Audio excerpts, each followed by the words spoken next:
ભોગને ઠુકરાવી વિદુરજી અને સુલભાને ત્યાં ગયા છે.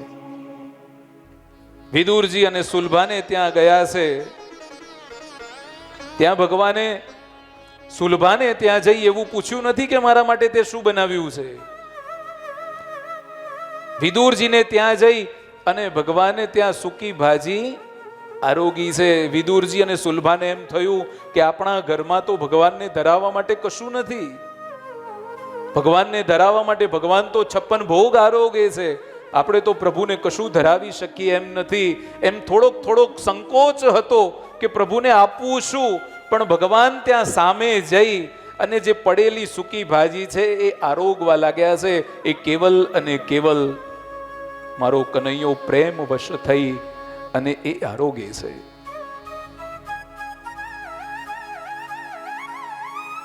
ભગવાન સામેથી જઈને આરોગે છે. અને એટલે જ કહેવાયું છે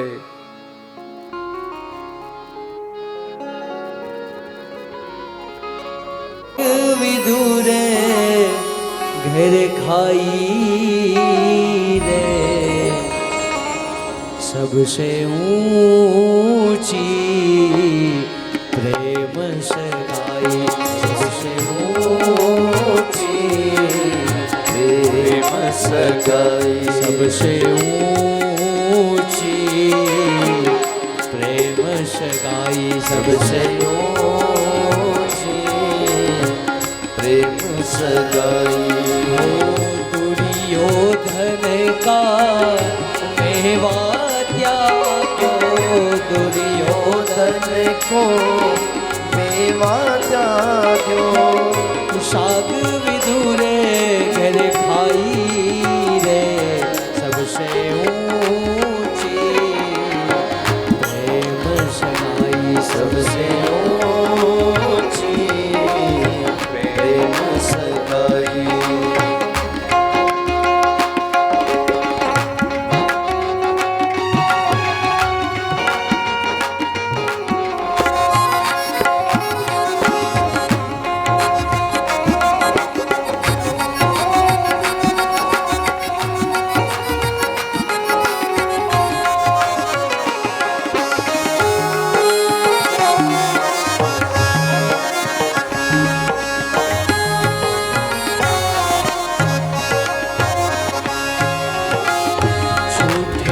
फल सबरी के खाए, झूठे फल सबरी के खाए, झूठे फल सबरी के खाए, झूठे फल सबरी के खाए। बहुविधि प्रेम लगाई रे सबसे ऊंची प्रेम सगाई, सबसे ऊंची प्रेम सगाई, सबसे ऊंची प्रेम सगाई, सबसे ऊंची प्रेम सगाई।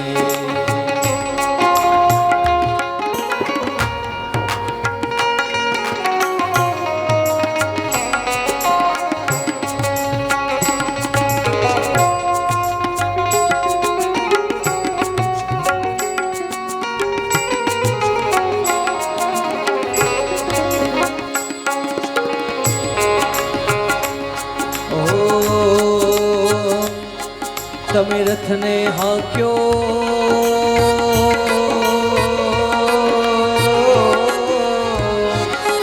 તમે રથને હાંક્યો, ઝેરને પીધા, તમે રથને હાંક્યો, તમે ઝેરને પીધા, તમે રથને હાંક્યો, ઝેરને પીધા, નાચ્યા બહુ રથવાળા દ્વારિકા વાળા, દ્વારિકા વાળા, દ્વારિકા વાળા, દ્વારિકા વાળા।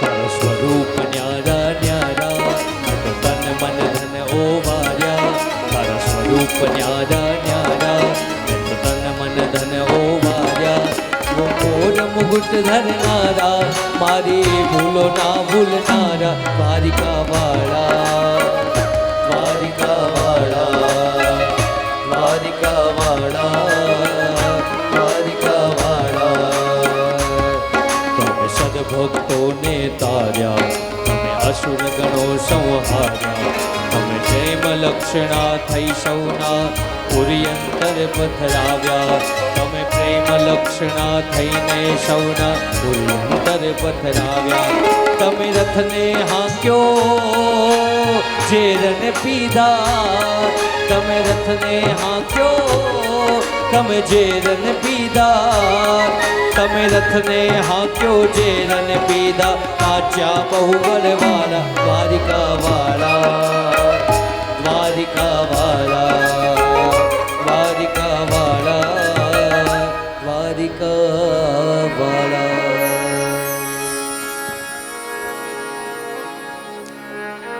सबसे ऊंची प्रेम सगाई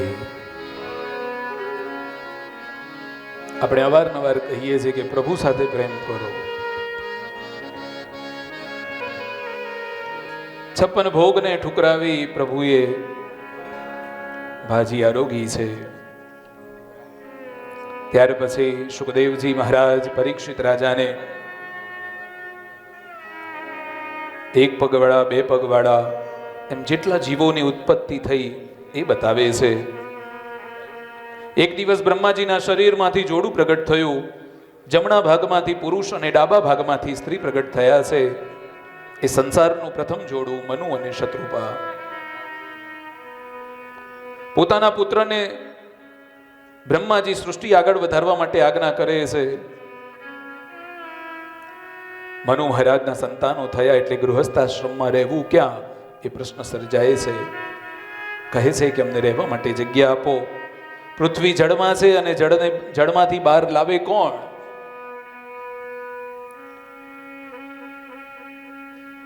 બ્રહ્માજીએ ભગવાનને યાદ કરી અને ધ્યાન કર્યું. એવા સમયમાં બ્રહ્માજીને છીંક આવે છે અને નાકના નસકોરામાંથી અંગૂઠાના ટેરવા જેટલા ભગવાન વરાહ પ્રગટ થયા છે. વર એટલે શ્રેષ્ઠ અને અહ એટલે દિવસ. જે શ્રેષ્ઠ દિવસે પ્રગટ થયા છે એને વરાહ કહેવાય. ભગવાને પૃથ્વીને જળમાંથી દાઢી વડે ઉઠાવી અને બહાર કાઢી છે. એવામાં એક અસુર પાછળ દોડતો દોડતો આવે છે અને કહે છે કે પૃથ્વી મારી છે, પૃથ્વી મારી છે. પરીક્ષિત પ્રશ્ન કરે છે સુખદેવજીને કે આ અસુર જે દોડતો દોડતો આવે છે એ કોણ છે? સુખદેવજી કહે છે કશ્યપ અને દિતિનો પુત્ર હિરણ્યાક્ષ છે. એ સમયે રસ્તામાં હિરણ્યાક્ષ નામનો રાક્ષસ મળ્યો. એની સાથે ભગવાન વરાહનું યુદ્ધ થાય છે. બરાબર ભીષણ યુદ્ધ થયું છે. ભગવાન વરાહ અને હિરણ્યાક્ષનું યુદ્ધ થયું છે. ભગવાન વરાહ નારાયણે હિરણ્યાક્ષ ઉપર જ્યાં મુષ્ટિકનો પ્રહાર કરી અને એને જ્યાં મુષ્ટિ મારી છે ત્યાં હિરણ્યાક્ષના પ્રાણ પંખેરું ઉડી ગયા છે અને હિરણ્યાક્ષને ભગવાને સદગતિ આપી છે. એને સદગતિ આપી પૃથ્વીની સ્થાપના થઈ. કશ્યપ અને દિતિના ગર્ભથી રાક્ષસો જન્મ્યા એની દિવ્ય કથા છે. કશ્યપ ઋષિ દિતિને કહે છે કે સાયંકાળ એટલે પ્રદોષનો સમય કહેવાય, જેમાં ભગવાન મહાદેવજીની પૂજા થાય છે. દિતિ કહે છે કે મારે ગર્ભ ધારણ કરવું છે. કશ્યપ ઋષિ સમજાવે છે કે પ્રદોષનો કાળ એ ગર્ભ ધારણ કરવા માટે યોગ્ય નથી. જો પ્રદોષ કાળમાં તારા ગર્ભમાં બાળક રહેશે તો એ નિશ્ચિત રાક્ષસ સ્વરૂપે આવશે. દિતિ કામાંધ અને મોહાંધ છે, બહુ દુરાગ્રહ કર્યો છે અને દિતિ સગર્ભા બન્યા છે. કશ્યપ અને દિતિ ગૃહસ્થાશ્રમનો જે નિયમ છે એ ચૂક્યા એટલે એમને ત્યાં રાક્ષસો ઉત્પન્ન થયા છે. દિતિ બહુ પસ્તાય છે. કહે છે કે મેં બહુ ભૂલ કરી. કશ્યપ ઋષિ કહે છે કે દેવી તમે દુરાગ્રહ કર્યો એનું પરિણામ છે, અને મને હવે દેખાય છે કે તમારા પેટમાં 2 રાક્ષસો છે. તમારા પેટમાં 2 રાક્ષસો છે. એ જ્યારે પૃથ્વી ઉપર અવતરણ લેશે એટલે બધાને દુખી કરશે, લોકોને રડાવશે, લોકોને ખૂબ ત્રાસ આપશે. દીતિ ચિંતાતુર થાય છે. કશ્યપ ઋષિ કહે છે કે દેવી ચિંતા ના કરશો, હું તમને વરદાન આપું છું કે તમારા પુત્રો ભલે રાક્ષસો હશે પણ એમને મારવા માટે સાક્ષાત હરિને આવવું પડશે, સાક્ષાત ભગવાનને આવવું પડશે. તમારા એક પુત્રનો વંશ આગળ વધશે, જેમાં એક પુત્ર મહાન ભક્ત થશે. સુખદેવજી મહારાજ પરીક્ષિતને દિવ્ય કથા કહી રહ્યા છે. ઋષિઓ સુતજીને પ્રશ્ન કરે છે કે અમને અસુરોની કથા જણાવો. આ પૃથ્વી ઉપર દેવતાઓ તો થયા પણ અસુરો કેવી રીતે થયા? સનત કુમારો કહે છે, સનત કુમારોનો શ્રાપ જય અને વિજય નામના દ્વારપાલોને લાગ્યો છે. સનત કુમારો ભગવાન નારાયણના દર્શન માટે જતા હોય છે. એવા સમયે જય અને વિજય નામના દ્વારપાલો તેમને રોકે છે. એમના રોકવાથી સનત કુમારો જય અને વિજયને શ્રાપ આપે છે કે તમે 3 જન્મમાં તમારા બંનેના એ અસુરીઓનીમાં થશે. હિરણ્યાક્ષને ભગવાન વરાહે માર્યો છે. હિરણ્યકશ્યપુને ભગવાન નૃસિંહે માર્યો છે. રાવણ અને કુંભકર્ણને ભગવાને રામ અવતારમાં માર્યા છે. શિશુપાલ અને દંતવક્ત્રને ભગવાને શ્રી કૃષ્ણ અવતારમાં માર્યા છે. આ શ્રાપ આપતા તો આપી દીધો, પણ સનત કુમારોને પસ્તાવો થાય છે કે ભગવાનના દ્વારપાલો છે, એમને આમ શ્રાપ અપાય નહીં. ભગવાન જય વિજયને આશ્વસ્ત કરે છે કે ભલે તમારે અસુરીઓનીમાં જવાનું છે, રાક્ષસ જન્મ ધારણ કરવાનો છે, પણ તમને મારવા માટે હું સ્વયં અવતાર લઈ અને આવીશ. પૂર્વ પ્રકરણમાં ભગવાન વરાહની કથા છે. ઉત્તર પ્રકરણમાં ભગવાન કપિલની કથા છે. કપિલ મુનિ સાક્ષાત જ્ઞાનનો અવતાર છે. મનુ અને શત્રુપાના દાંપત્યથી 5 સંતાનો થયા. એમાં 3 પુત્રીઓ થઈ અને 2 પુત્રો થયા. 2 પુત્રો થયા એમાં પ્રિયવ્રત અને ઉત્તાનપાદ. 3 પુત્રીઓ થઈ, દેવહૂતિ, આકૃતિ અને પ્રસૂતિ. દેવહૂતિના લગ્ન કરદમ ઋષિ સાથે થયા. આકૃતિના લગ્ન રુચિ ઋષિ સાથે થયા અને પ્રસૂતિના લગ્ન દક્ષ પ્રજાપતિ સાથે થયા છે. દેવહૂતિ અને કરદમ ઋષિને ત્યાં સાક્ષાત કપિલ ભગવાનનું પ્રાગટ્ય થયું છે. કરદમ ઋષિ અને દેવહૂતિની કથા પણ ખૂબ દિવ્ય છે. કરદમ ઋષિ અને દેવહૂતિને ત્યાં સાક્ષાત કપિલ ભગવાન પ્રગટ થયા છે. બ્રહ્માજીએ કહ્યું,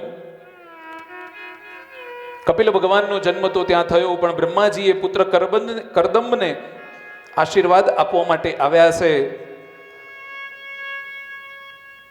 ત્યાં ભગવાન કપિલ તો થયા, પણ 9 કન્યાઓનો પણ ત્યાં જન્મ થયો છે. 9 કન્યાઓને લઈ અને સાક્ષાત બ્રહ્માજી આવ્યા છે. કશ્યપને ત્યાં પૂર્ણિમા, મરીચને ત્યાં કલા, વશિષ્ઠને ત્યાં અરુંધતી, અત્રિને ત્યાં અનસૂયા, અંગીરાને ત્યાં શ્રદ્ધા, પુલત્સ્યને ત્યાં હવિર્ભુ, પુલહને ત્યાં ગતિ, ક્રતુને ત્યાં ક્રિયા, ભૃગુને ત્યાં ખ્યાતિ, એમ 9 ઋષિઓ 9 કન્યાઓને લઈ અને વિદાય થયા છે. કરદમ ઋષિ પોતાની પ્રતિજ્ઞા અનુસાર વનમાં ગયા છે અને દેવહૂતિએ વિચાર કર્યો કે મારા પતિએ તો માર્ગ નક્કી કરી લીધો છે, હું પણ મુક્તિ મેળવવા માટેનો પ્રયાસ કરું. દેવહૂતિ ભગવાન કપિલ પાસે આવે છે અને ભગવાન કપિલે પોતાના માતાને માધ્યમ બનાવી અને સાંખ્ય શાસ્ત્રનો ઉપદેશ કર્યો છે. ભગવાન કપિલ ઉપદેશ આપતા કહે છે કે હે માં, સત્સંગથી શ્રદ્ધા, શ્રદ્ધાથી ભક્તિ અને ભક્તિથી ભગવાન મળે છે. બની શકે એટલો તમે સત્સંગ કરો.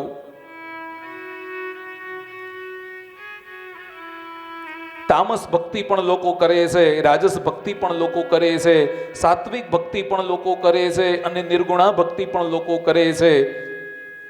એમાં સૌથી સરળ નિર્ગુણા ભક્તિ છે. નિર્ગુણા ભક્તિનો મતલબ એવો થાય છે કે કોઈ પણ પ્રકારની અપેક્ષા રાખ્યા વગર જે ભક્તિ કરવામાં આવે એને નિર્ગુણા ભક્તિ કહેવાય. ભક્તિ કરતા કરતા ભગવાનને કોઈ દિવસ કન્ડિશનમાં મુકાય નહીં. ભક્તિ કરતા કરતા ભગવાનને ક્યાંય મુશ્કેલીમાં મુકાય નહીં. એને નિર્ગુણા ભક્તિ કહેવાય. તમે ભગવાન પાસે કંઈક માંગો અને એના માટે તમે કંઈક કરો એટલે તો પેલું કોન્ટ્રાક્ટ સાઇન કર્યા બરાબર છે. ભગવાન જેટલું આપે એટલું તમે કરો, એવું નહીં. ભગવાન કપિલ માને કહે છે, પુનરપી જનનમ પુનરપી મરણમ. હે માં, આ સંસારનું ચક્ર ચાલતું રહેશે. એક જન્મ પૂરો થશે, બીજો જન્મ આવશે, બીજો જન્મ પૂરો થશે, પાછો ત્રીજો જન્મ. એમ એકનું એક જે ચક્ર છે એ ચાલતું રહેશે. પણ ઇહ સંસારે ખલુ દુસ્તારે ભજ ગોવિંદમ ભજ ગોવિંદમ ભજ ગોવિંદમ મૂઢ મતે. કેવલ અને કેવલ ગોવિંદનો આશ્રય રાખો. બીજા કશામાં જીભ પરોવવાની જરૂર નથી. આ સંસાર તો ક્ષણભંગુર છે. આ સંસારના લોકો તો ક્યારે પલટી જશે, ક્યારે બદલાઈ જશે, કોઈને ખબર પડવાની નથી. પણ ભગવાન ક્યારેય બદલાવાનો નથી. ઈશ્વર ક્યારેય બદલાશે નહીં. એટલે બીજી બધી આપણે માથાકૂટો રોજ કરીએ. તમે વિચાર કરો કે લોકો ભગવાનને ભજતા હોય છે, નિત્ય ભગવાનની આટલી ભક્તિ કરતા હોય છે, તો પણ આ દશા થાય છે. તો જે લોકો ભગવાનની ભક્તિ નહીં કરતા હોય, ભગવાનને જે નહીં ભજતા હોય, એ લોકોની હાલત શું થશે? બીજું કશું ન થાય. અનેક ગર્ભોમાં પીડાતો રહે, અનેક જીવો બદલતો રહે, અનેક શરીર બદલતો રહે. માટે ભગવાને આપણને રૂડો રૂપાળો આ શરીર આપ્યું છે. ભગવાને આપણને સરસ મજાનું આ શરીર આપ્યું છે. કેવલ અને કેવલ ભગવાનની ભક્તિ કરવા માટે આપ્યું છે. ભગવાને આપણને સરસ મજાના બધા અવયવો આપ્યા છે. ઈશ્વર કૃપાથી આપણને મળ્યા છે. એનો ઉપયોગ કરો. આજે જુઓ, હમણાં કેટલીક મિનિટોમાં આપણા ત્રીજા દિવસની કથા પણ વિરામ લેશે. કેટલાક કલાકોમાં ત્રીજા દિવસની કથા વિરામ લેશે. સમયને જતા વાર લાગતી નથી. પાણી જેમ વહેતું હોય એમ સમય વહેતો જાય છે. આ તો કથાના દિવસો ને કલાકો છે. જીવનના દિવસો ને કલાકો આવી રીતે જ વહી જાય છે. આપણો એના ઉપર કાબુ રહેતો નથી. પણ જ્યારે ઈશ્વરનું લીધેલું નામ, ઈશ્વરનું લીધેલું સ્મરણ જ આપણા કામમાં આવે છે. અને આ જોશી પરિવારે સરસ કથાનું આયોજન કર્યું છે. બધી સરસ વ્યવસ્થા બધી ગોઠવી છે. એસી હોલ છે એટલે ગરમીનો કોઈ પ્રશ્ન રહે એવું છે નહીં. બધું જ સુચારુ રૂપથી સરસ ચાલે છે. પણ આ 3 દિવસથી હું એક વસ્તુ ધ્યાનમાં લઉં છું, બધું જ બરાબર ચાલે છે. પણ મેં પહેલા દિવસે કહ્યું હતું કે આનંદથી અને હસતા મોઢે આપણે કથા સાંભળીએ એ વધારે સારી છે. ચલો, તમને હસવું ન આવે એ મને વાંધો નથી, ના હસશો તમે. આજે નહીં તો કાલે, અઠવાડિયે 10 દિવસે મારી વાત પાછી તમને ક્યાંક યાદ આવશે તો એકલા એકલા હસી લેજો, એમાં મને વાંધો નથી. પણ તમે બધા આમ બેઠા હો, ભગવાનના સંકીર્તન થતા હોય અને ભજન ઇત્યાદિ આવતું હોય તો હું મોટા ભાગે જોઉં છું કે બધા અદબ પાડીને બેઠા હોય છે. જો ઠંડી લાગતી હોય તો એસી થોડુંક આપણે બદલાવી નાખીએ. પણ આમ તમે બેઠા હો, તમે તાળી પાડો નહીં, એમ ચાલે ખરું? કારણ કે તમે જુઓ, કપિલ ભગવાન પણ પોતાની માતાને ઉપદેશ આપતા કહે છે કે માં, બને એટલો સત્સંગ કરો, થઈ શકે એટલો સત્સંગ કરો, થઈ શકે એટલું ભગવાનનું નામ લો. એ જ વાત હું તમને પહેલા દિવસથી કહું છું કે જેટલો સમય મળ્યો છે એટલું તમે ભગવાનનું નામ લો. કારણ કે તાળી પાડીને લીધેલું રામનું નામ એ ક્યારેય ખોટું પડતું નથી. અને તાળી પાડવાના તો વૈજ્ઞાનિક કારણો બહુ બધા બતાવવામાં આવ્યા છે. જો તમે તાળી પાડો ને તો બ્લડ પ્રેશર પણ નોર્મલ રહે. આમ બેસી રહો ને તો બ્લડ પ્રેશર વધે, પણ તાળી પાડો તો બ્લડ પ્રેશર કંટ્રોલમાં આવી જાય. અને આ 7 દિવસ આપણે આનંદ જ કરવો છે.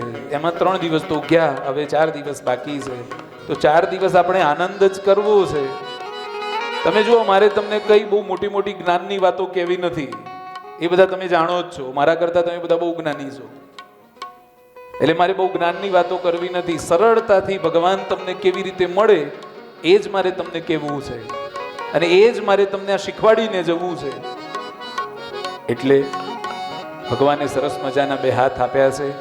આવો 5 મિનિટ 10 મિનિટ સત્સંગ કરી લઈએ, તાળી પાડીને રામ નામ.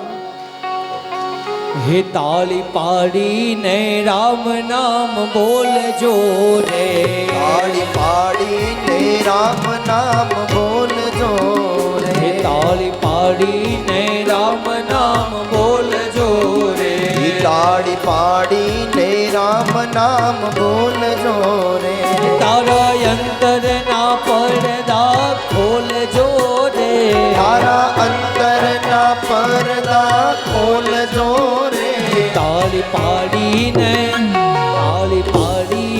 રામ નામ બોલજો રે, તાળી પાડીને રામ નામ બોલજો રે, તાળી પાડીને રામ નામ બોલજો રે.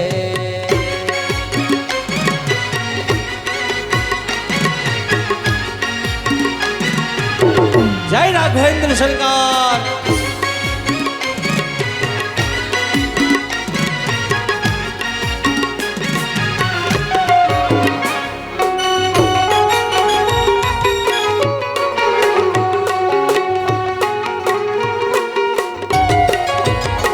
તાળી પાડી મીરાબાઈ રાણીએ રે, તાળી પાડી મીરાબાઈ રાણીએ રે, હે તાળી પાડી મીરાબાઈ રાણીએ રે, તાળી પાડી મીરાબાઈ રાણીએ રે, હે તાળી પાડી મીરાબાઈ રાણીએ રે, તાળી પાડી મીરાબાઈ રાણીએ રે, હે એના ઝેર પીધા છે સારંગ પાણીએ રે, એના ઝેર પીધા છે સારંગ પાણીએ રે, તાળી પાડીને રામ નામ બોલજો રે, તાળી પાડીને રામ નામ બોલજો રે,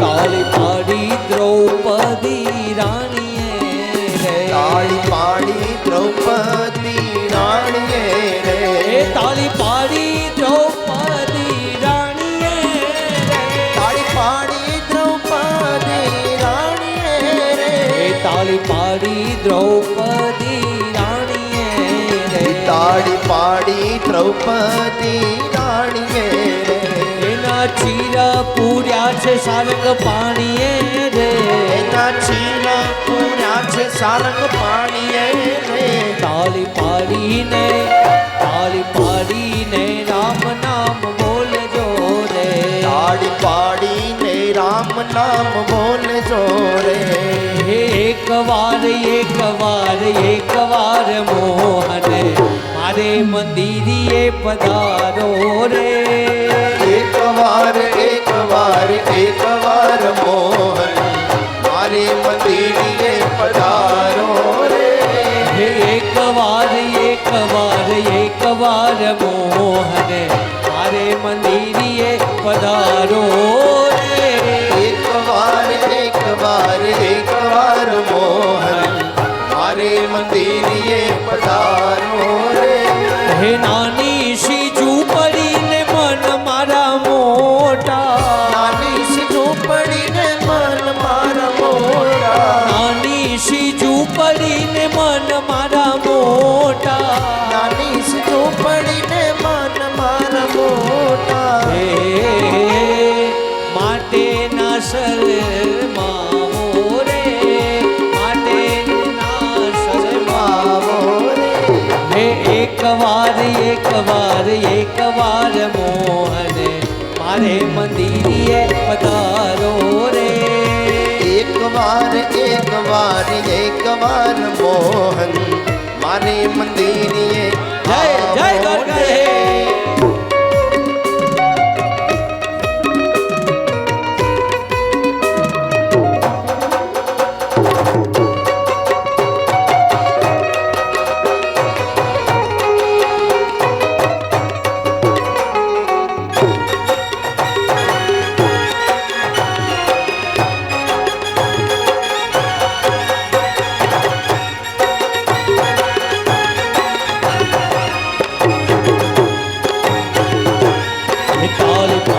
સગળ સાવાણિયા જય.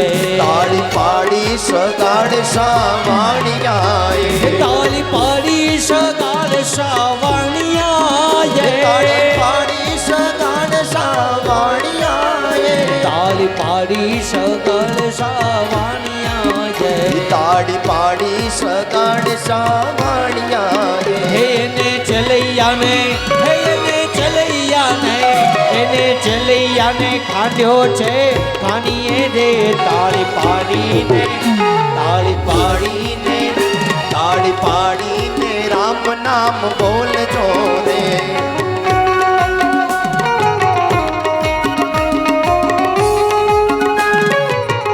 એ પાડો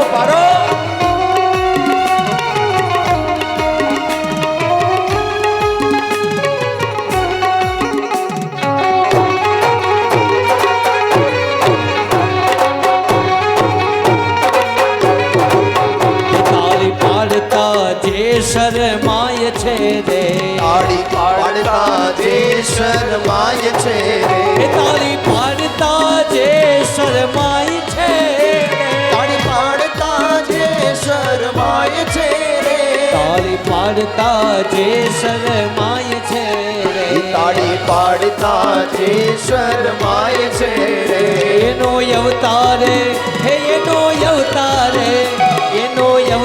એળે જાય છે રે. તાળી પાડીને રામ નામ બોલજો રે.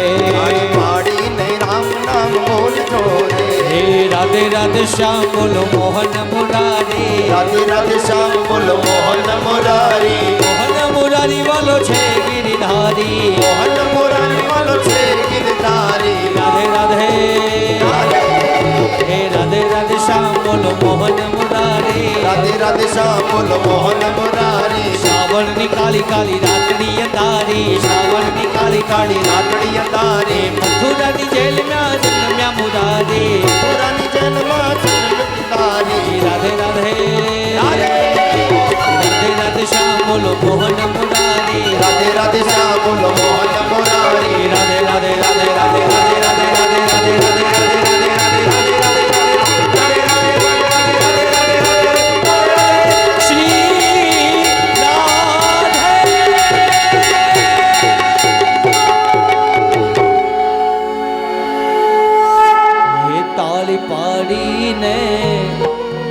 રામ નામ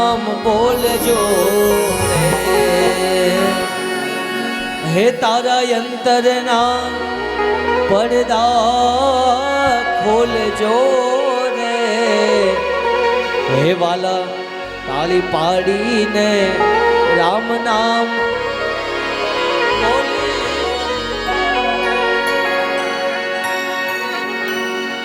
ભગવાન કપિલ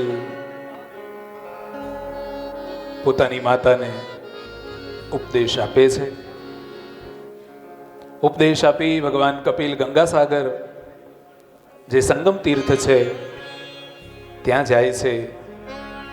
આ બાજુ દેવહૂતિજીનું શરીર યોગ કરતા કરતા ઓગળ્યું છે અને જે યોગ કરતા કરતા દેવહૂતિજીનું શરીર ઓગળ્યું છે એ સ્થાન આપણું સિદ્ધપુરનું સ્થાન છે કે જ્યાં આપણે માતૃ ગયા પણ ગઈકાલે આપણે વાત કરી હતી તેમ કે એને માતૃ ગયા પણ કહેવાય છે. કપિલ ભગવાન અને દેવહૂતિજીનો સંવાદ એટલે કપિલ ગીતા. કપિલ ભગવાનની આ જે કથા છે એ વક્તા અને શ્રોતાના પાપોને બાળીને ભસ્મ કરવા વાળી એ કથા છે.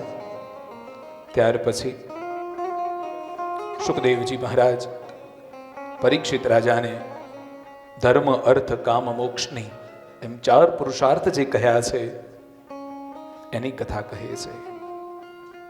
માનવ જીવનમાં ધર્મ મુખ્ય છે. ધર્મ વગર બધું જ શક્ય છે. અને એટલે સુખદેવજી મહારાજ પરીક્ષિતને ભગવાન દત્તાત્રેયની કથા કહે છે. કરદમને ત્યાં 9 કન્યાઓ થઈ, એમાં અનસૂયાને અત્રિ ઋષિ સાથે પરણાવ્યા છે.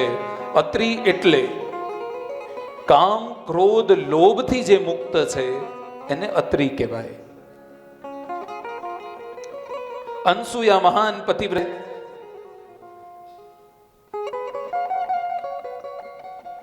દિવ્ય કથા છે. નારદજી એક વખત ફરતા ફરતા કૈલાસમાં આવે છે. નારદજીને એમ થયું કે 3 દેવતાઓ છે, 3 દેવીઓ છે, લાવ થોડી મારી લીલા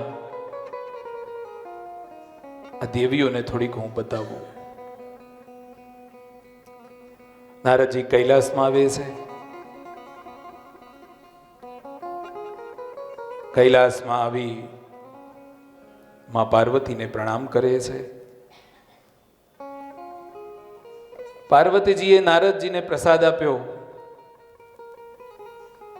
નારદજીએ પ્રસાદ ગ્રહણ કર્યો પણ બોલ્યા કે માં, તમે આ પ્રસાદ તો મને આપ્યો પણ આ પ્રસાદ અનસૂયા જેવો લાગતો નથી. માં અનસૂયા જેવો પ્રસાદ બનાવે છે એવો પ્રસાદ આ લાગતો નથી. પાર્વતી પૂછે છે કે આ અનસૂયા કોણ છે? નારદજી કહે છે કે દેવી, એ તો મહાન પતિવ્રતા સ્ત્રી છે. અને જ્યાં મહાન પતિવ્રતા સ્ત્રી કહ્યું ત્યાં પાર્વતીજીના મનમાં થોડોક સંશય થયો. પાર્વતીજીને અનસૂયા માટે થોડીક ઈર્ષા થવા લાગી. નારદજીને ખબર પડી કે પાર્વતીજીના મનમાં હવે ઈર્ષા શરૂ થઈ છે.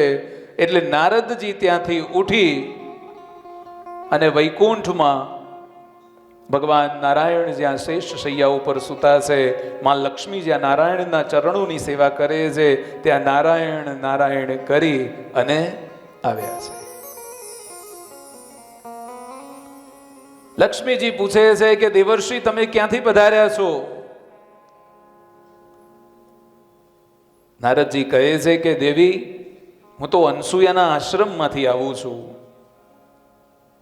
અત્યારે તમે જાણતા નથી અનસૂયાનો કેવો મોટો યશ છે. અનસૂયાના આશ્રમનો બહુ મોટો મહિમા છે.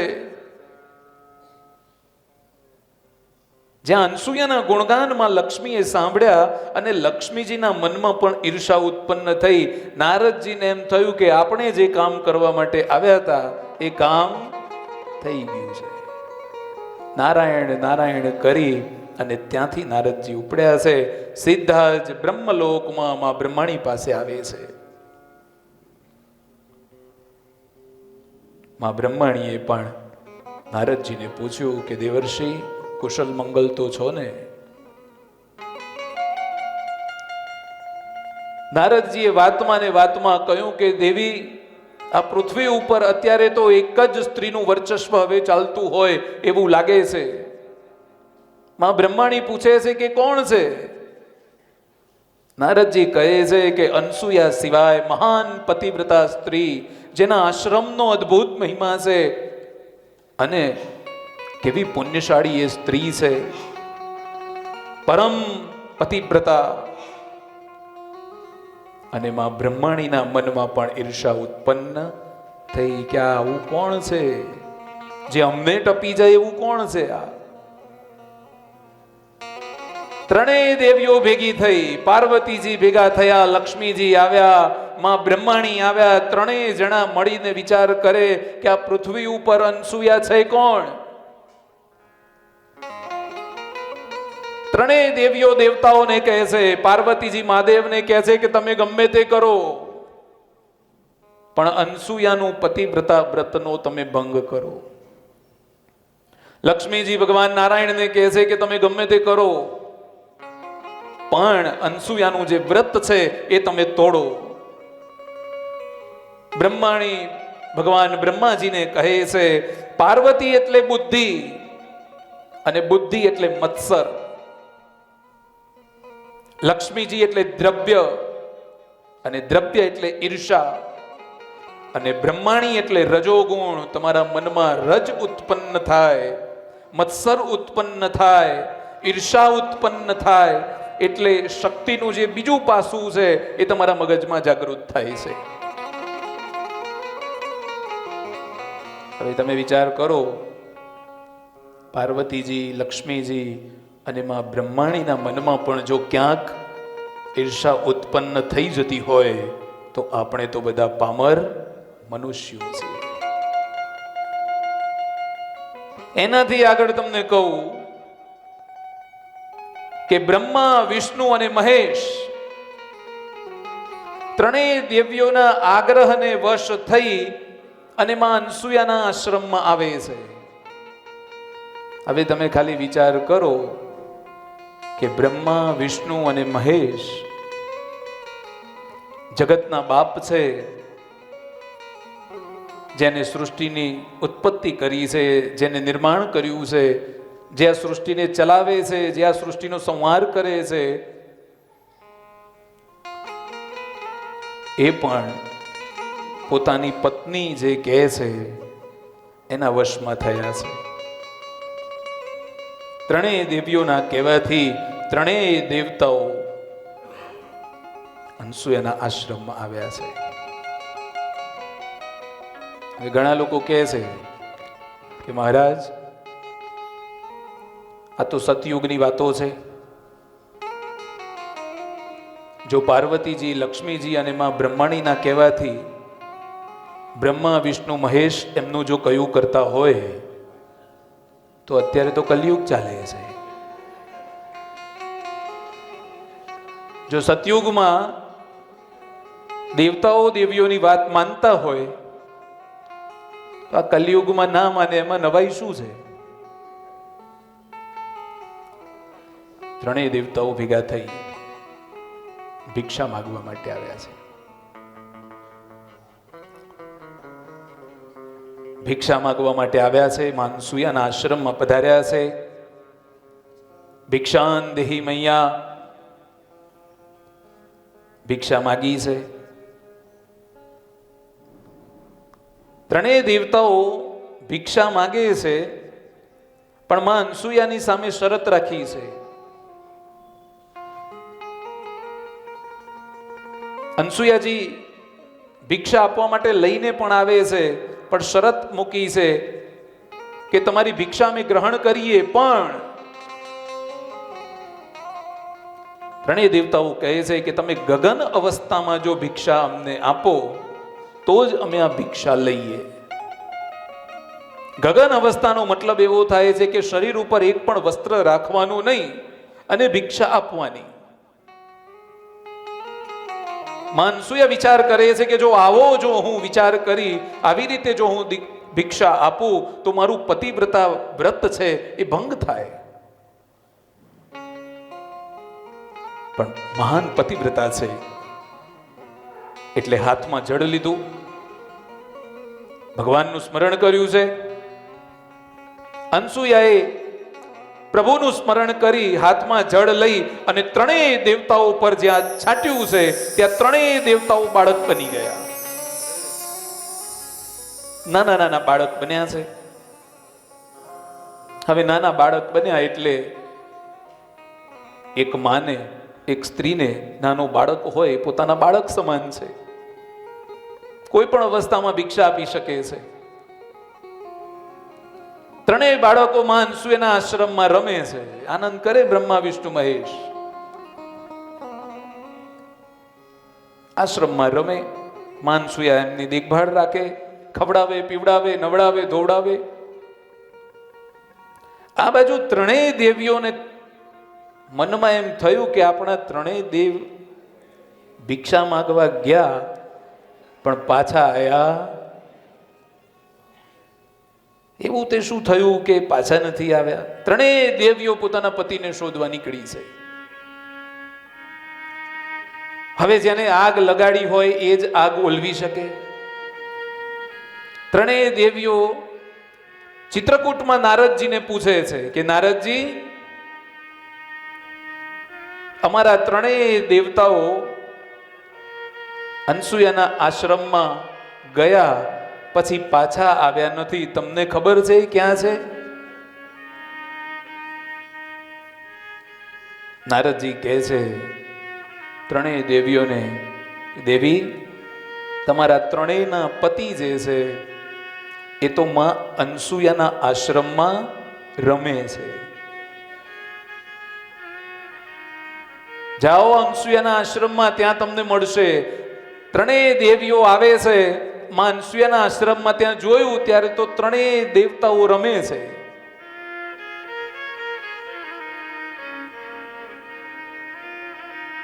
ત્રણેય દેવીઓ આવી, અનસુયાએ જોયું.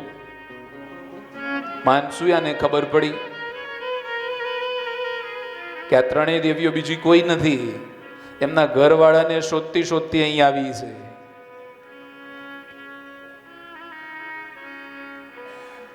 અનસુયાને ખબર પડી એટલે ત્રણેય દેવીઓને આશ્રમમાં રાખી રોજ આશ્રમની સફાઈ કરાવડાવે.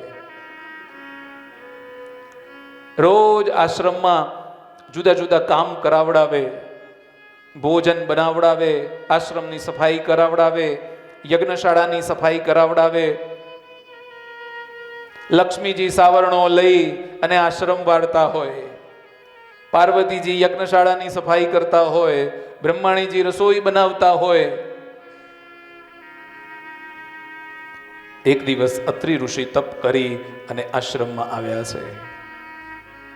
જેવા આશ્રમમાં આવ્યા અને બધું જોયું, અત્રિ ઋષિને એમ થયું કે હું જ્યારે તપ કરવા માટે ગયો ત્યારે તો આશ્રમમાં કોઈ હતું નહીં અને આશ્રમમાં ત્રણ બાળકો રમે છે. આ ત્રણ દેવીઓ આશ્રમની સફાઈ ઇત્યાદિ કરે છે. છે કોણ? અત્રિ ઋષિ અનસુયાને પૂછે છે કે આ બધું છે શું? આ બધા કોણ છે? અને ત્યારે અનસુયા કહે છે કે પ્રભુ, આ ત્રણ જે નાના બાળકો રમે છે એ ત્રણ આપણા દીકરા છે અને આ જે આશ્રમની સફાઈ ઇત્યાદિ કરે છે એ આપણા ત્રણ દીકરાઓ છે, એની એ વહુ છે. અત્રિ ઋષિ કહે છે કે દેવી, આવો અત્યાચાર આપણાથી ન કરાય. આ તો જગતના બાપ છે, બ્રહ્મા વિષ્ણુ અને મહેશ છે, આપણાથી એવું ન કરાય. અત્રિ ઋષિ કમંડળમાંથી દિવ્ય જળ હાથમાં લઈ અને જ્યાં ત્રણેય દેવતાઓ ઉપર છાંટે છે ત્યાં ત્રણેય દેવતાઓનું તેજ જે હતું એ એ તેજ એક સમાન બન્યું છે અને એક સમાન બન્યા પછી જે સ્વરૂપ પ્રગટ થયું છે એ બીજું કોઈ નહીં, ભગવાન દત્તાત્રેય સ્વરૂપે પ્રગટ્યા છે. આવો એકવાર જય જયકાર કરીએ. બોલીએ શ્રી દત્તાત્રેય ભગવાન કી જય. ભગવાન દત્તાત્રેય પ્રગટ થયા છે અને ગુરુ દત્તાત્રેય માર્ગદર્શનનો એક વિશેષ કરીને જીવનમાં માર્ગદર્શન આપનાર બને છે. જેના 24 ગુરુઓ થયા હતા, જેમનો જન્મ માર્ગશીર્ષ મહિનામાં થયો હતો અને ભગવાન દત્તાત્રેયનું પ્રાગટ્ય થયું.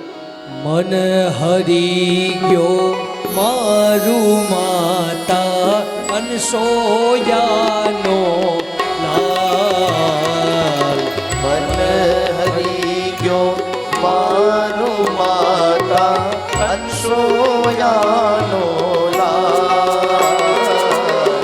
ચિત ચોરી ગયો મારું માતા અનસોયાનો લાલ. ચિત્ત ચોરી ગયો મારું માતા અનસોયાનો લાલ. જટા શિર પર બીજ ચંદ્રમા ગંગા કેરી ધાર. ગંગા કેરી ધાર. જટા શિર પર બીજ ચંદ્રમા ગંગા કેરી ધાર.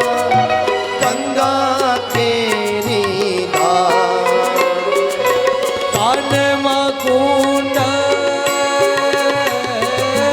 કાનમાં કુંડલ જળ હર થાય વિજેતનો ચૌકાર. મન હરી ગયો મારું માતા અનસોયાનો લાલ. ચિત ચોરી ગયો મારું માતા અનસોયાનો લાલ. અનસોયાનો લાલ. ઓ અનસોયાનો લાલ. ભગવાન દત્તે પ્રહલાદ અને યદુને પણ ઉપદેશ કર્યો છે. એવું દિવ્ય ચરિત્ર દત્તાત્રેયનું જે છે, ભગવાન દત્તાત્રેયના 24 ગુરુઓ થયા એની કથા છેલ્લા દિવસના અધ્યાયોમાં આપણે સૌ શ્રવણ કરીશું. ત્યાર પછી સુખદેવજી પરીક્ષિત રાજાને કહે છે કે આકૃતિના લગ્ન રુચિ સાથે થયા અને ત્યાં યજ્ઞનારાયણ સ્વરૂપે ભગવાન પ્રગટ્યા છે. ત્રીજી પુત્રી પ્રસૂતિના લગ્ન દક્ષ પ્રજાપતિ સાથે થયા છે. દક્ષ પ્રજાપતિને 16 કન્યાઓ થઈ. 13 ધર્મને પરણાવી, એક અગ્નિને પરણાવી, એક પિતૃગણને આપી અને 16મી કન્યા જે સતી હતી એ ભગવાન શંકરને પરણાવી છે. શ્રદ્ધા, દયા, મૈત્રી, શાંતિ, પુષ્ટિ, ક્રિયા, ઉન્નતિ, બુદ્ધિ, મેધા, સ્મૃતિ, તિતિક્ષા, મૂર્તિ, હી, સ્વાહા, સ્વધા અને સતી. દક્ષ પ્રજાપતિ અને શિવજી વચ્ચે થોડો કંકાસ થયાની કથા છે. સુખદેવજી પરીક્ષિતને કહે છે, આ વિસ્તારથી કથા કહે છે. બ્રહ્મસત્રના નાયક દક્ષ પ્રજાપતિને બનાવવામાં આવ્યા. રામચરિત્ર માનસમાં પણ આ કથા આવે છે. બ્રહ્મસત્રમાં બધા દક્ષ પ્રજાપતિની રાહ જોઈને બેઠા છે. ભગવાન વિષ્ણુ હાજર નથી. બ્રહ્મસત્રની સભામાં દક્ષ પ્રજાપતિનો પ્રવેશ થાય છે. ભગવાન શિવ, ભગવાન મહાદેવ ધ્યાન ધરીને બેઠા છે. બધા જ દેવતાઓ ઊભા થઈ અને દક્ષ પ્રજાપતિને વંદન કરે છે. 2 જણા ઊભા ન થયા, એક બ્રહ્માજી ઊભા ન થયા અને બીજા ભગવાન મહાદેવ ઊભા ન થયા. બ્રહ્માજી તો દક્ષ પ્રજાપતિના પિતા છે. ભગવાન વિષ્ણુ એ સભામાં આવ્યા નથી. ભગવાન મહાદેવ આવ્યા છે પણ ધ્યાન ધરીને બેઠા છે, માટે વંદન કરવા માટે ઊભા થઈ શક્યા નહીં. બધા ઊભા છે અને એવામાં સસરાની નજર એ જમાઈ ઉપર પડે છે. દક્ષ પ્રજાપતિને અતિ ગુસ્સો આવે છે. પણ શિવજી તો પોતાના આનંદમાં છે, શિવજી ધ્યાનમાં છે. કારણ કે શિવજીનું ચરિત્ર જેવું છે, ભગવાન શિવનો મહિમા એવો છે. મુझे मेरी मस्ती कहां लेके आई, जहां मेरे अपने सिवा कुछ नहीं. ભગવાન ધ્યાન ધરીને જ્યાં બેઠા હોય તે એમના સિવાય બીજું કશું નથી. આજુબાજુ ગમે તે ચાલતું હોય, એવું ભગવાન મહાદેવજીનું ચરિત્ર છે. શિવજીનો હેતુ દક્ષ પ્રજાપતિનો અપમાન કરવાનો નહોતો, પણ દક્ષ પ્રજાપતિ બધાની સમક્ષ ભગવાન મહાદેવજીની નિંદા કરે છે. સતીજીએ પણ પોતાના પિતાના વિરોધમાં જઈ અને ભગવાન મહાદેવજીથી લગ્ન કરેલા, એટલે બે વેર ભેગા થયા. એક તો પોતાની દીકરીને પરાણે પરણાવી, અને બીજું કે જ્યારે બ્રહ્મસત્ર હતું ત્યારે વંદન કરવા માટે ઊભા થયા નહીં. શિવજી સાથે વેર વાળવા માટે દક્ષ પ્રજાપતિએ કનખલ ક્ષેત્રમાં યજ્ઞનું આયોજન કર્યું છે. હરિદ્વાર કનખલમાં યજ્ઞનું આયોજન થયું. બધા જ દેવતાઓને આમંત્રણ આપવામાં આવ્યું, પણ ભગવાન મહાદેવજીને આમંત્રણ આપવામાં આવ્યું નથી. ભગવાન મહાદેવને આમંત્રણ મળ્યું નથી. કૈલાસ ઉપર થઈ દરેક દેવતાઓના વિમાન જાય છે, દરેક દેવી દેવતાઓ ત્યાંથી જાય છે. કૈલાસ ઉપરથી વિમાનોને ફરતા જોઈ અને સતીજી મહાદેવજીને પૂછે છે કે પ્રભુ, આ બધા વિમાનો જાય છે ક્યાં? આ બધા દેવી દેવતાઓ જાય છે ક્યાં? કારણ કે સતીજી જાણતા નથી કે સસરા અને જમાઈ વચ્ચે ઝઘડો થયો છે. ભગવાન મહાદેવ કહે છે કે દેવી, તમારે જાણીને શું કામ છે? તમે જાણશો તો આ દુઃખ સમાન છે. તમે અહીં બેસો અને પ્રભુના ચરિત્રના ગુણગાન કરો. હું જે કથા તમને કહું છું એ તમે સાંભળો. આ બધા વિમાનો જાય છે એનાથી તમે કોઈ મતલબ રાખશો નહીં. સતીજી હઠ કરે છે, એટલે ભગવાન મહાદેવ કહે છે સતીજીને કે તમારા પિતાએ કનખલમાં યજ્ઞનું આયોજન કર્યું છે, પણ આપણને આમંત્રણ મળ્યું નથી. તમારા પિતા અને મારા વચ્ચે ઝઘડો થયો છે, અને સંસારનો નિયમ છે કે સસરા અને જમાઈ ઝઘડે એટલે મોત એમાં થાય દીકરીનું. એને શું કરવું એને ખબર પડે નહીં, કઈ બાજુ જવું. આ બાજુ જેને જન્મ આપ્યો છે એની સાથે જવું, કે આ બાજુ આખી જિંદગી જેની જોડે રહેવાનું છે એની જોડે જવું? કરવું શું? સતીજી પિતાજીના ઘરે જવાની હઠ કરે છે. જે હોય તે, મારે મારા પિતાને ઘરે જવું છે. સતીજી મહાદેવજીને કહે છે કે પિતાને ત્યાં, ગુરુને ત્યાં, મિત્રને ત્યાં અને કોઈ દેવસ્થાનમાં જવાનું હોય એમાં કોઈના આમંત્રણની જરૂર નથી. કોઈ પણ દીકરીને એના પિતાને ત્યાં જવાનું હોય તો એના પિતા આમંત્રણ આપે તો જ જવાય એવું ન હોય, ગમે ત્યારે જઈ શકાય. પોતાના ગુરુને ત્યાં જવાનું હોય ત્યાં ગુરુજીના આમંત્રણની જરૂર હોતી નથી, ત્યાં તમે જઈ શકો છો. પોતાના મિત્રને ત્યાં જવાનું હોય ત્યાં પૂછવાનું આવતું નથી, તમે ગમે ત્યારે એને જઈ શકો છો. અને મંદિરમાં તમે જાઓ ત્યાં પણ તમારે પૂછવાનું હોતું નથી. દેવસ્થાનમાં, મંદિરોમાં જ્યારે ઈચ્છો ત્યારે તમે જઈ શકો છો. આ બાજુ સતીજી માનવા તૈયાર નથી. મહાદેવજી ઘણું સમજાવે છે કે દેવી, તમારું ન જવામાં જ વધારે ગુણ છે, તમે ન જશો. પણ સતીજી પોતાને પિયર જવાની હઠ લઈ અને બેઠા છે. શિવજીની આજ્ઞા નથી તો પણ સતીજી આજે પિયર જવા માટે તૈયાર થયા છે. આ બાજુ મહાદેવ કહે છે કે દેવી, તમારું જવામાં કલ્યાણ નથી. પણ દેવી માનતા નથી, અને ભગવાન મહાદેવજી સતીજીને લઈ જવાની બધી તૈયારી કરે છે. સતીજીને મોકલવાની બધી તૈયારીઓ સંપન્ન થઈ, બધી વ્યવસ્થા ગોઠવી છે. નંદી અને ગણોને પણ સાથે મોકલ્યા છે. શિવજીને તો ખબર હતી જ કે સતીજી હવે અહીંથી જાય છે, વળીને પાછા આવવાના નથી. આનું પરિણામ બહુ સારું આવવાનું નથી, કારણ કે ભગવાન મહાદેવ તો ત્રિકાળ જ્ઞાની છે. યુગ યુગ પર્યંત સુધી જોઈ શકાય એટલી દ્રષ્ટિ ભગવાન મહાદેવમાં છે. અને એક સીધી વાત એટલી છે કે ભગવાન મહાદેવ જ્યાં રૂઠે પછી બધું અવળું જ પડે. દેવોનો દેવ મહાદેવ છે. મહાદેવ જેટલો ભોળો છે એટલું બીજું કોઈ દેવતા ભોળા નથી. પણ જો શિવજીનું કંઈક અવળું પડે તો એને બચાવવા માટે પણ કોઈ દેવતાઓ આવી શકે એમ નથી.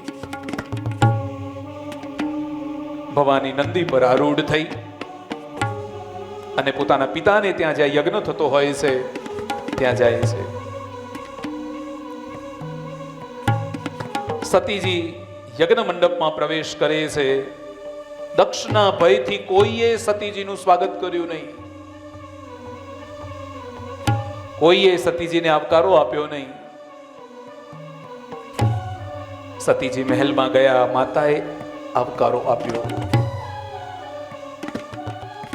સંસારનો નિયમ છે, કુપુત્રો જાયેત ક્વચિદપી કુમાતા ન ભવતી. પુત્ર કપુત્ર થઈ શકે પણ માતા કુમાતા ક્યારેય થઈ શકતી નથી. ગમે તેવી પરિસ્થિતિમાં 90 વર્ષની માં હોય, દીકરો પણ ગરડો થયો હોય પણ માથે હાથ મૂકી અને માં આશીર્વાદ જ આપે. ગમે તેવી પરિસ્થિતિ હોય પણ એક માં પોતાના દીકરા માટે ક્યારેય કશું ખોટું વિચારી ન શકે. માં તે માં, બીજા બધા બગડાના વા. માતા સતીજીને સમજાવે છે કે બેટા, તું તારા પિતા સાથે વેર કરીશ નહીં. સતીજી માનતા નથી. સતીજી ફરતા ફરતા યજ્ઞ મંડપમાં આવે છે, જ્યાં વેદ ઘોષ થઈ રહ્યા છે, વેદ મંત્રોનું ગાન થઈ રહ્યું છે, એક પછી એક આહુતિ અપાઈ રહી છે. આ બાજુ સતીજી ચારેય દિશામાં નજર કરે છે કે મારા પતિનું ક્યાંય સ્થાન છે ખરા. ચારેય દિશામાં નજર કરી પણ ક્યાંય પોતાના પતિનું સ્થાન જોયું નહીં. દરેક દેવતાઓના સ્થાપન છે પણ પોતાના પતિનું સ્થાપન ક્યાંય જોયું નહીં. સતીજી પોતાના સૌભાગ્યનું અપમાન કરી શક્યા, સહન કરી શક્યા નહીં. સતીજીનું શરીર ક્રોધથી બળવા લાગ્યું છે.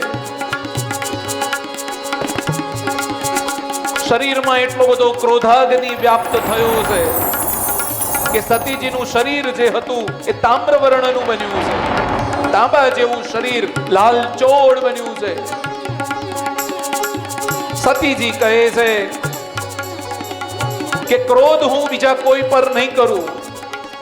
મારે ક્રોધ કરવો છે, હું મારી જાત ઉપર ક્રોધ કરીશ. આ શરીરથી પાપ થયું છે. શિવજીની આજ્ઞાનો મેં ભંગ કર્યો છે. ભગવાન મહાદેવ મારા પતિ છે, એમનું કહેવું પણ મેં માન્યું નથી. આ શરીર મારા કોઈ કામનું હવે નથી. આ શરીર હું પાડી અને ભસ્મીભૂત કરી નાખીશ. એવા સમયે સતીજી પોતાના પિતાને સંબોધીને કહે છે, પોતાના પિતાને કહે છે, પિતાજી, જે શંકરના ચરિત્રને ન સમજી શકે એના જેવો દુષ્ટ માણસ આ જગતમાં બીજો કોઈ નથી. જે શરીરને આત્મા ગણે છે એ શિવ તત્વને શું જાણી શકે? શિવ તત્વ શું છે એની ખબર તમને શું પડે? શિવ કૃપા વગર કોઈ પણ પ્રકારનું જ્ઞાન મળતું નથી. શિવ કૃપા વગર ભગવાન શ્રી કૃષ્ણની ભક્તિ પણ મળતી નથી. શિવ કૃપા વગર રામજીની ભક્તિ મળતી નથી. શિવ કૃપા વગર ભગવતીની શક્તિની પણ પ્રાપ્તિ થતી નથી. શિવજીનું ધ્યાન કરતા કરતા સતીજીએ અગ્નિ તત્વની ભાવના કરી છે. શરીરની અંદરથી ક્રોધાગ્નિ બહાર નીકળ્યો છે. સતીજીનું શરીર હવે બળવા લાગ્યું છે. આ બાજુ કૈલાસમાં નારદજી આવે છે. નારદજી ખૂબ રડ્યા છે. મહાદેવજીને કહે છે, નારદજી ભગવાન મહાદેવને કહે છે કે સતીજીએ ક્રોધાગ્નિથી પોતાનું શરીર બાળી દીધું છે.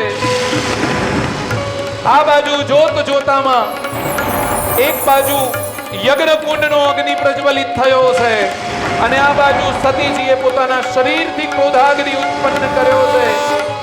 અને ભગવાન શિવજીનું સ્મરણ કરતા કરતા સતીજીએ યજ્ઞ કુંડમાં પોતાના દેહની આહુતિ આપી દીધી છે. પોતાના દેહને હોમી દીધો છે. આ બાજુ ભગવાન મહાદેવ ક્રોધાયમાન થયા છે. પોતાની જટામાંથી વીરભદ્રને પ્રગટ કર્યો છે. વીરભદ્રને આજ્ઞા કરી કે દક્ષ પ્રજાપતિના યજ્ઞને છિન્ન ભિન્ન કરી નાખો. વીરભદ્ર આવે છે. આખા યજ્ઞને છિન્ન ભિન્ન કરી નાખ્યો છે. દક્ષ પ્રજાપતિના હાથ પગ તોડી નાખ્યા છે. દક્ષનું માથું કાપી અને યજ્ઞ કુંડમાં હોમી દીધું છે. આ બાજુ ભગવાન મહાદેવ આવે છે. ભગવાન મહાદેવ આવ્યા. સતીજીનો અડધો પડેલો જે દેહ હોય છે એ પોતાના ખભે લઈ અને ભગવાન મહાદેવ નૃત્ય કરવા લાગ્યા છે. હે શૈલ શૃંગ સમ વિશાલ જટાજૂટ ચંદ્રવાલ ગંગ કી તરંગ વાલ વિમલ નીલ ગાજે. હે લોચન ત્રય લાલ લાલ ચંદન की डोरी बाल कुमकुम सिंदूर गुलाल प्रगटी वरसाजे.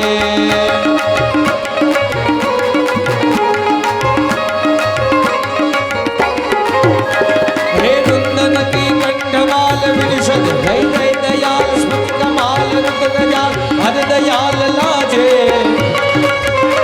हे डम डम डम डम डम डम डम डम डम डम डम डम डम डम डम डम डम